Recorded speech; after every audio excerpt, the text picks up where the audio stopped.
افسوسناک واقعیا خزي خپل خاوند په بې دردۍ سره وژلی دی او په دې قتل کې ورسره خپل یار هم شریکو. دغه ښځه چې شهناز نوم یې دی د 4 بچو مور ده. خپل خاوند یې په کومه طریقه وژلی دی او دا واقعیا چېرته شوې ده، د مکمل تفصیل نه ځان خبرولو لپاره موږ سره تر اخره پاتې شئ. دغه ښځه چې د خپل یار قمر بلوچ سره اوس پولیسو نیولې ده، خپل بیان کې ویلي دي چې ما سره مې د خاوند چې عارف نوم یو کور صحیح نه و، یعنی خاوند به راسره هر وخت لانجې کولې، وهل ټکول به یې راکول.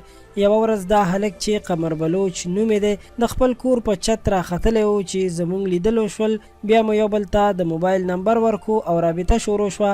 اخر یوه شپه ما خپل خاوند ته د خوب ګولۍ ورکړې او خپل یار مې کور ته راوغوښتو، خو بیا مې هم خاوند راویښ شو، راپاڅېدو چې موږ دواړه یې ونیولو. زه یې هم ووهلم او دا هلک یې هم ووهلو، چې بیا ما په خپل خاوند په خښته ګزار وکړو او هغه په ځای راپرېوتو. بیا مو ورته په مرۍ کې کپړه واچوله او مړ مو کو. هلک هم په خپل بیان کې وایي چې زما د یارانې ایله 1.5 میاشت کېږي او ما ته دا معلومات نه و چې د دې ښځې 4 بچي هم دي.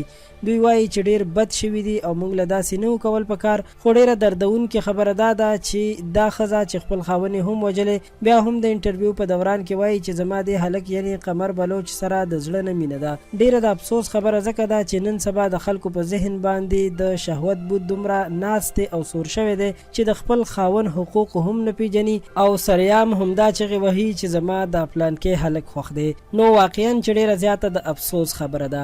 د پښتو پوسټ چینل دا خبر او ویډیو تر همدې ځایه وه. زموږ چینل پښتو پوسټ خامخا سبسکرایب کړئ چې زموږ راتلونکي ویډیوګانې تاسو ته په وخت ورسي او تاسو د حالاتو نه خبر وساتل شئ.